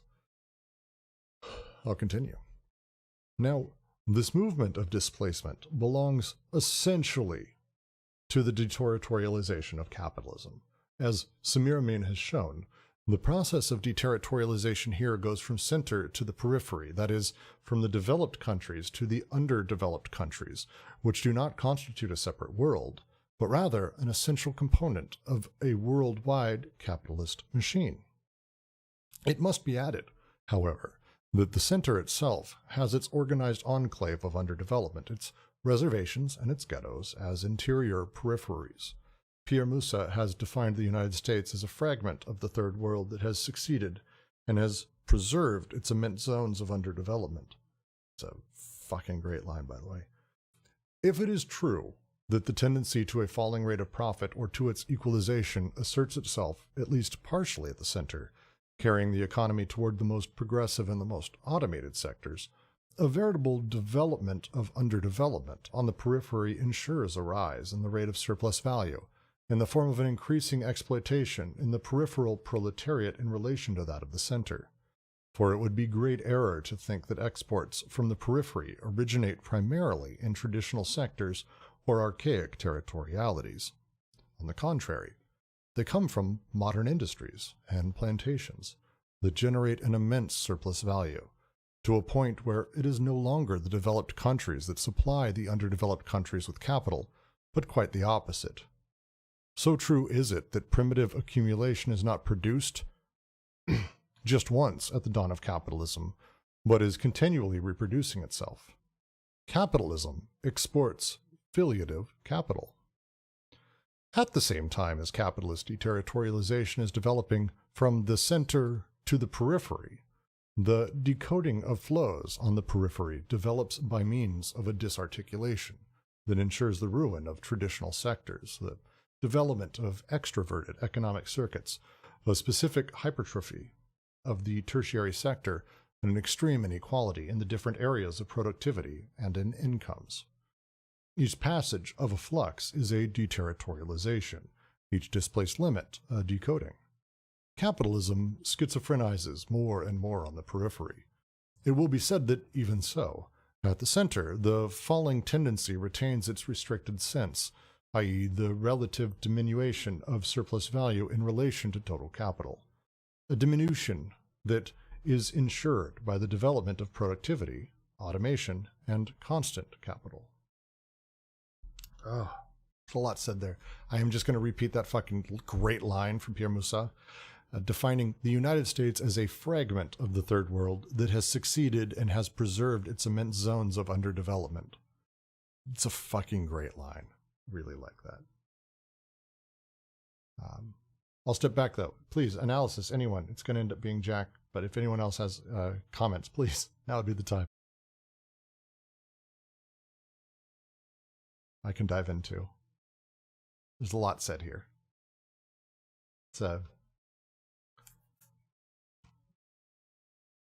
Deterritorialization, as we've talked about, happens with the left hand as it's reterritorialized with the right. Deterritorialization, as they've talked about and used, is an ethnological term, archaeological term, a sociological term that plays with the idea that someone in a tribe that has never been touched or dealt with, they have their territory, and as far as they're aware, that's the edges of their world. They're aware of the edges of their world. Conversely, deterritorialization is the moment when that is broken, where suddenly they know that there's now more.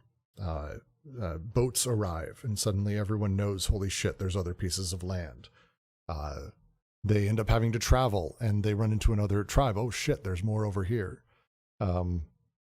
We, as a people, realize someday there's life on another planet.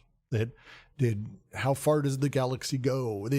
This is the territory, the literal version, but this exists in terms of representation or our understanding of the limits of ourselves and things.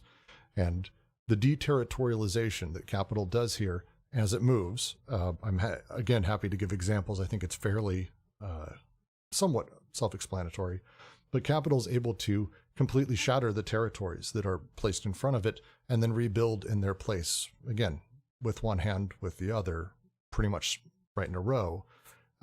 This shift from whatever is in its way ultimately to being something that is able to be exploited by capital, that is able to be exploited by the greater socius or the social structure, the machine of the entire thing. This line is very often in the U.S. Everywhere, we privilege the U.S. as though it is the originator of this and somehow impervious to the problems of capital. That we're imperialist, we go everywhere, and we live within gilded walls. There's some truth to that, but there's also, if you've ever been through rural Alabama, parts of Michigan, parts of Mississippi, the South. There's towns in Texas that have surface flowing sewage. Towns of like 5,000, 10,000 people. Yeah, well, I know you live in Michigan. I say that because I have family in Detroit.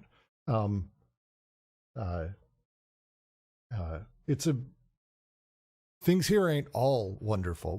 We are a third world country, just like everywhere. Everywhere is a third world country. We're a fragment of the third world that has succeeded and preserved its immense zones of underdevelopment. That's an amazing phrasing, because we need to not think of this as bordered, as this country versus that. To some extent, there's truth there, but these things deterritorialize and reterritorialize. It's the monster's out of the castle and storming the villages. We're not worried about the castle anymore. We need to think about the greater area we live in and how all of it comes together. And I love this paragraph sort of for that direction. At least that's my reading of it. Open to it. Jack? No, I always talk about the neighborhood where I grew up, because it is really bizarre. So within just the subdivision I live in, you have like I don't want to dog anybody. We'll say less nice condos. I think you can rent and maybe own those. You have a cooperative. You have a series of apartments. You have a trailer park. And then all in the middle of that, you have people who actually own their homes, and then you've got a middle school out of nowhere. So it's a really bizarre neighborhood. But I've always noticed when people come to like hang out with me in that neighborhood, they're always so bizarre, man. Because you walk down the street and you go from people who own their homes, more middle class, to all of a sudden there's a trailer park, apartments, and now you're in this cooperative, and then all of a sudden you're back to people who own their homes. It's really funny, but to your point too, that is part of the territorialization that you can find in this kind of socius, right? And it is very fascinating, I think, too, as we walk it into this more about how the affiliative and the aligned are playing into this, but also what we're supposed to do with this point about the veritable development of underdevelopment, right? So if we just take it in the sense of the limits now, it's pretty interesting that capital as an internal limit and capitalism as external limit, if you can begin to wrap your heads around what they're saying with that, right? That there would be this internal limit that can be displaced, and yet at the same time they're drawing this difference between capital and capitalism that I think is rather fascinating. But nonetheless, that the deterritorialization is moving out from the center of, if I understand correctly, capital toward the periphery of capitalism. I think that image just in and of itself is pretty interesting, and you see how it's not like Brooks and I are talking about. It's really not clean cut, right? I mean, so sometimes where I'm from, it's the difference of the street corner you're standing on, all within the same neighborhood. Well, Los Angeles would agree with you. There's areas that it's a different planet, and it's just blocks away. The second half of this, I think, speaks to that very nicely. The most progressive and automated sectors, a development of underdevelopment. This idea I really love, because it is a very crisp answer to, I think, the very normalized American Eurocentric idea that, hey, we're moving into these areas. We're bringing jobs. Like, this is how it's talked about when we outsource to Southeast Asia or India. We bring jobs. We're putting money there, and they're growing. And that's, I mean, oh my God, how much we're investing in these areas. But this idea of the development of underdevelopment, and because of how, again, capitalism is about deterritorialization, and how these things work is not necessarily that the capital is moving from us to there. No. They say opposite. It's actually, there is modern industries. It's not this backwards state that we're throwing, money, archaic territorialities. Instead, it's modern industry, plantations that generate an immense surplus value to a point where it is no longer the developed countries that supply the underdeveloped countries with capital, but the opposite. So true is it that primitive accumulation is not produced just once at the dawn of capitalism. The idea that, oh, we've produced the capital here and we're sending it elsewhere, which is, I mean, I went to American high schools. This is kind of how I understood the world. So fucking sue me. I've grown since. But there is that feeling of like, oh, we've come first. We're powerful and we've got all this money and all this stuff we can give other people. And we're going to go build all of this shit. And we're going to export outwards that we've got the money here. And it's like, no, that's not how it works at all. The capital is produced there. And it's produced through labor being transferred into the financialized system and then moved back. That's how value extraction happens. It's not direct labor extraction, that there's this larger thing here. It exports the filiative capital, the industrial capital, remember, of the three. And then at the same time, as capitalist deterritorialization is developing from the center to the periphery, it's going to be the West everywhere else, the decoding of flows on the periphery develops by means of a disarticulation that ensures a ruin of traditional sectors, the development of an extroverted economic circuits, a hypertrophy of the tertiary sector and extreme inequality in different areas of productivity and in incomes. Following, empirically, we know this is true at this point. When this hit, the concept of outsourcing was purely, really done, like awful value extraction from minerals and things like that being brought back. We can make that argument now across the board, that this is the case in everything that happens. If you've ever watched an animated movie, feel free to hear the stories about how anime studios are treated. But that value that's being extracted is labor value turned into product, ultimately then into financialized. It's being extracted there, not exported from, the rich people's homes out. That's the big lie. Jeff Bezos doesn't have a shit ton of value that he's exporting to other people. He's got a bunch of vampire capital that needs labor to continue to be living. That's the difference. And it's one of the things that I personally really attach to in their understanding of capital and their shift, that it's not redistributing the money would do it. It's not Bezos has a bunch of money that he's putting elsewhere we could use in better ways. It's that capital itself is this vampire, is this thing that sits and it waits for this flux. The passage of flux itself is the deterritorialization, and every displaced limit of decoding. Capitalism schizophrenises more and more and more on the periphery. It will be said that even so, at the center, the falling tendency retrains its restricted sense, a relative diminution of surplus value in relation to capital, a diminution that is ensured by the development of productivity, automation, and caustic capital, because that's still true here. It's a wonderful paragraph breaking that down. I'm open to questions or thoughts. Sorry, I saw Nemo, I saw you were typing.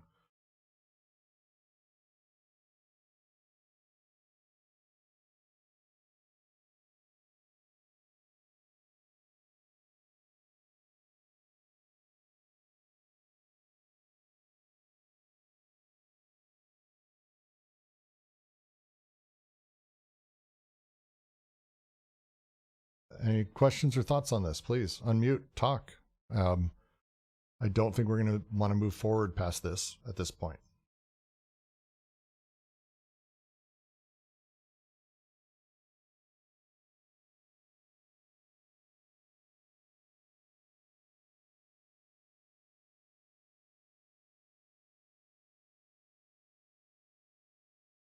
I'll let it sit awkwardly. I'm good to have an awkward moment. Don't worry.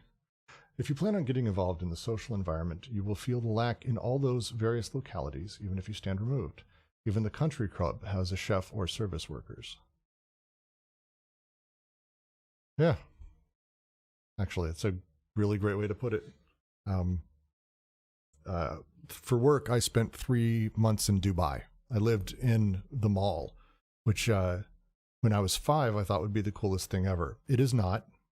It is not. Dubai is a weird nightmare land, and it is excessively wealthy, where you'll go to a club or you'll be at a restaurant, and the person before you, they leave the check. Like, I've never been anywhere in my life that does this. When you get your check, you sign, you add your tip, and you leave it on the table. Normally, everywhere I've ever lived, they collect that and they remove it. In Dubai, it's very normal for them to leave it because the person tends to leave large amounts they spent a fortune, they had a large group, or they left a huge tip to impress the next person. So you actually move over and sit down, and there they are. There's the amount of money they spent. The wealth is absurd. Hundreds of thousands of dollars spent by one or two people at a night out on the town at a club or two. It's insane. Right alongside the single grossest human rights abuses of workers I've seen in my entire life. It genuinely changed me and made me a jaded, angry human being. And I've been jaded and angry for a long time, so it's a hell of a thing for me to say that. But it was really depressing. And it will stick with me as long as I live. And it's everywhere. They do their best to keep it separated. They have special entrances. One day I was doing construction. I was covered in paint and stuff from the thing we were building there. And the security stopped me from walking through the mall. I have a giant beard and I'm tall, and I looked like I was a worker possibly. They don't like those walking through the normal person place. When they saw that I was an American with my passport, they were happy to let me pass. It was really fucking wild. And they are a third world country. I'm going to steal that fucking line. They are a fragment of the third world that has succeeded and preserved its immense zones of underdevelopment. This might be my favorite fucking quote of the month. It's just such a great line.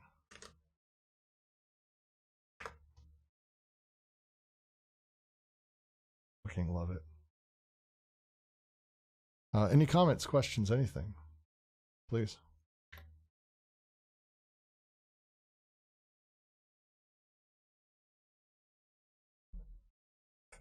If there's anything to explain, I'm on a roll of trying, so there's no reason not to at least throw it out there.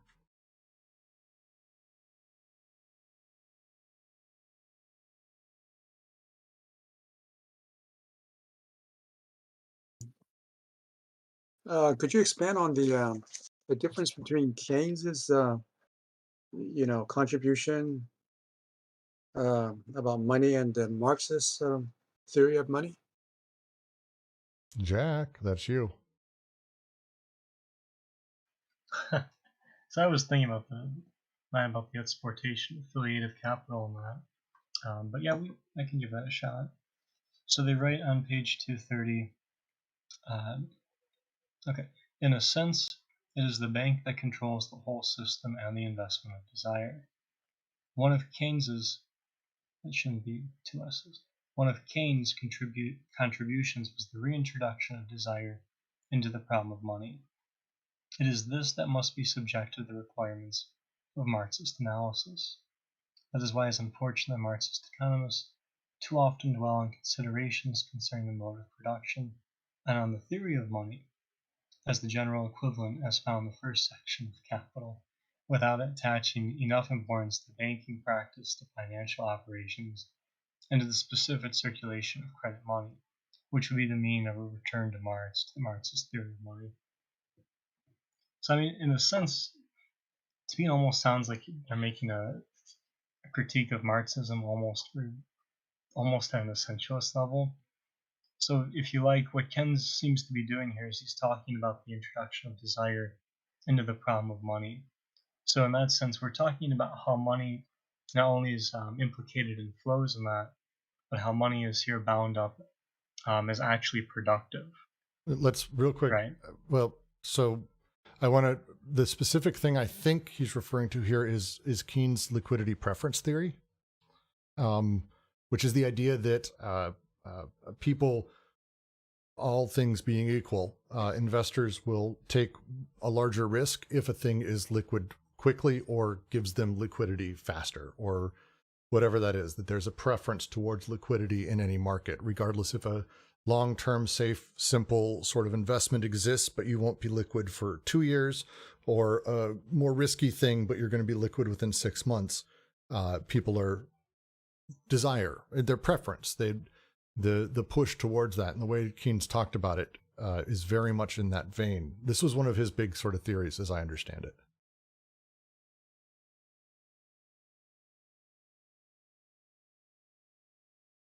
No? Anyone?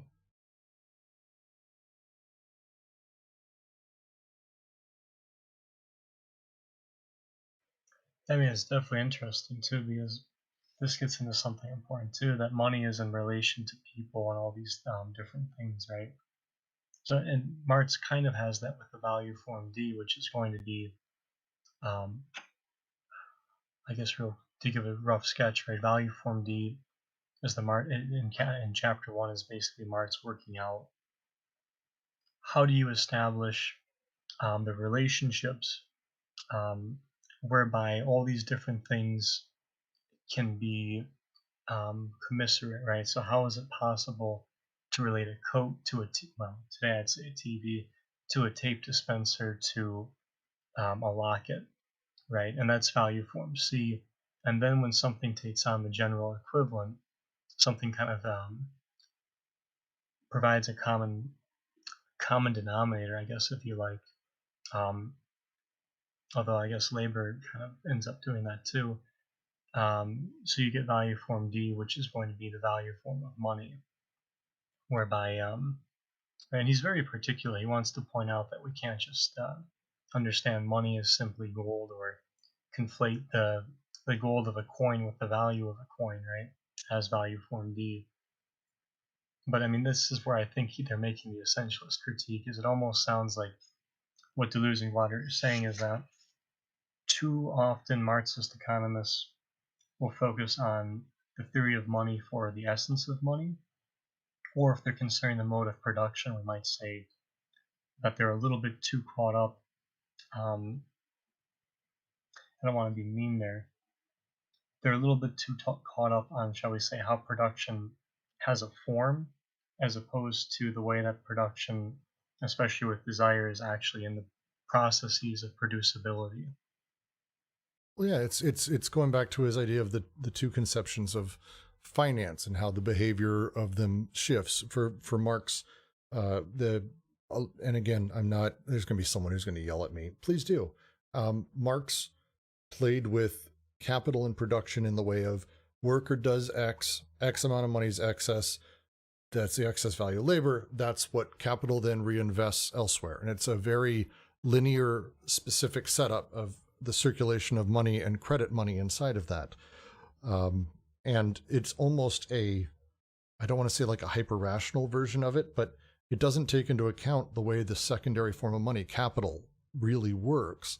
And Keynes came out with the preference of liquidity, with this idea that ultimately not like supply side economics as a thing, but instead actually demand is not actually about the productive value of the economy, which was very much the mentality prior to him, that as the economy gets bigger, people want to buy more. And he's like, no, there's a whole bunch of shit that completely breaks everything.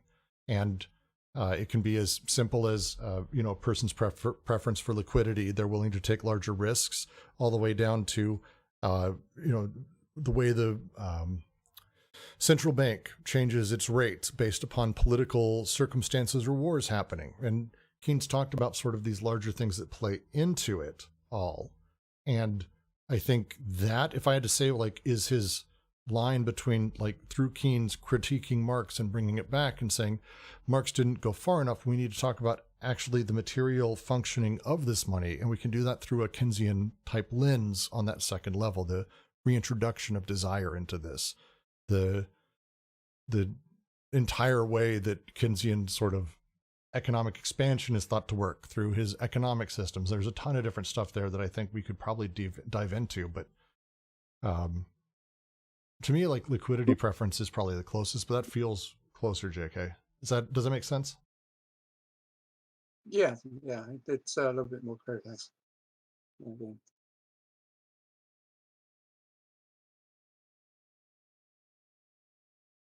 So Marx didn't really talk about the aspect of investment of capital, right?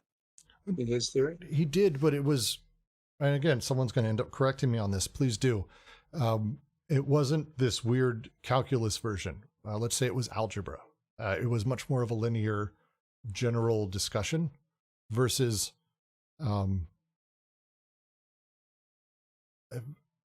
that there's a deeply irrational sort of absurd version of this where value begets value but in a weird exponential way where it's growing itself again, dy dx. It's not just about the sort of separation of the excess production of capital with labor versus the standard value of capital, but it's this other level of things, that there's a whole bunch of different new shit happening.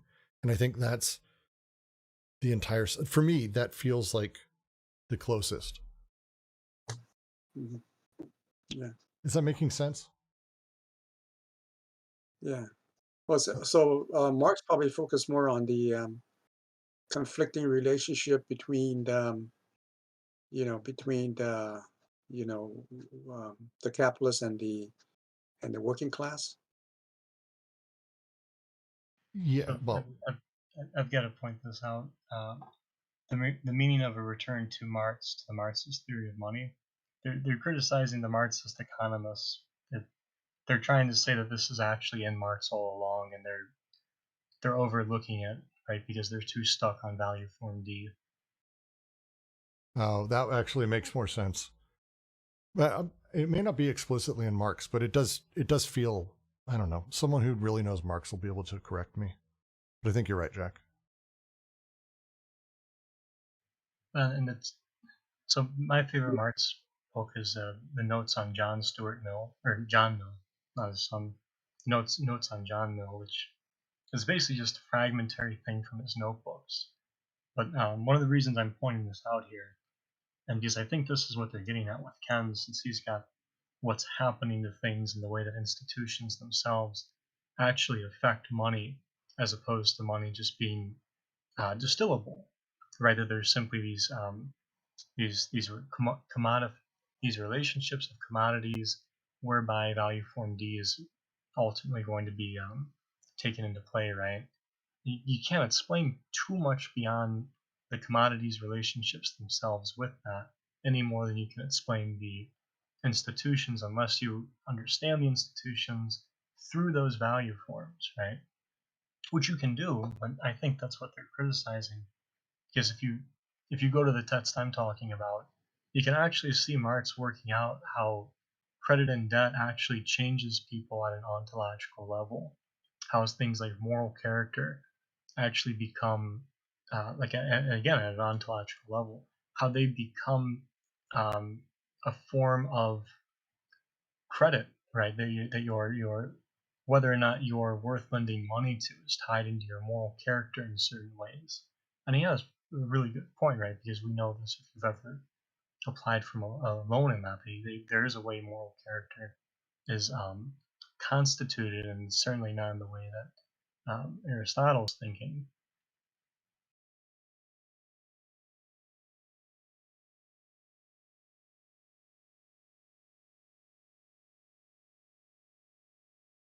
So Jeff Bezos, nix the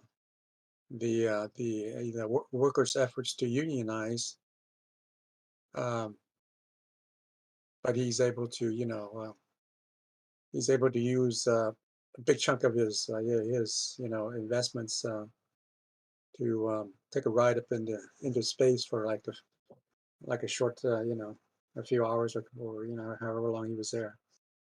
But that amount of money probably could have covered all the you know all that the union probably would have cost him.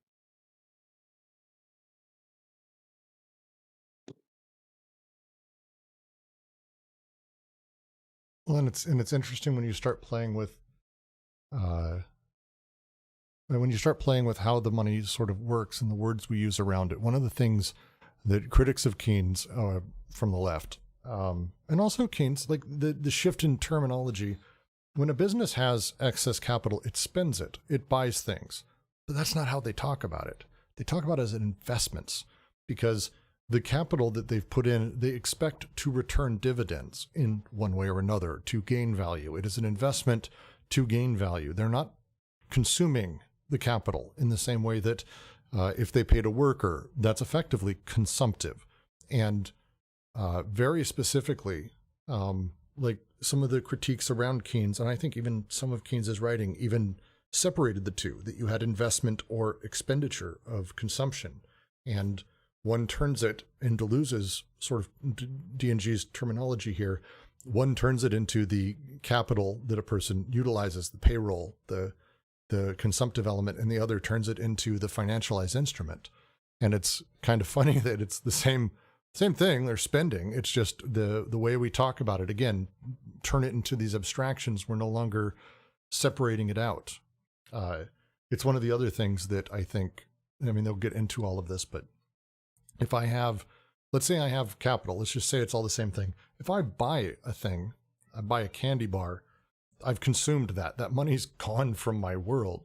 But if I'm a business who invests into a candy bar company, they're buying all of the candy bars, technically, and the machines to make them. But their assumption is that that will actually not be capital that's consumed, that is an investment that will return, that will continue to produce, and that now it will actually beget its own money. That playthrough, that shift is one of the things they're talking about here. It's a really crazy thing. I like it a lot. Any last questions, conversations, any last things before we dip out for next week, when we will turn to the next paragraph as we move to the displacement. Wait, are we on the displacement? No, I've scrolled back. The problem. Oh, Maurice Clavel. Excellent. I will get those wonderful questions and critiques of Marxist economists. I have that from our notes before. It's a great piece. And we'll save that for next time. Thank all of you very much for joining us. And please join us next week. Join us in chat. Join us in conversation. We're really excited to have all of you here so very much as part of this. Just love you all to death. Can't tell you. Just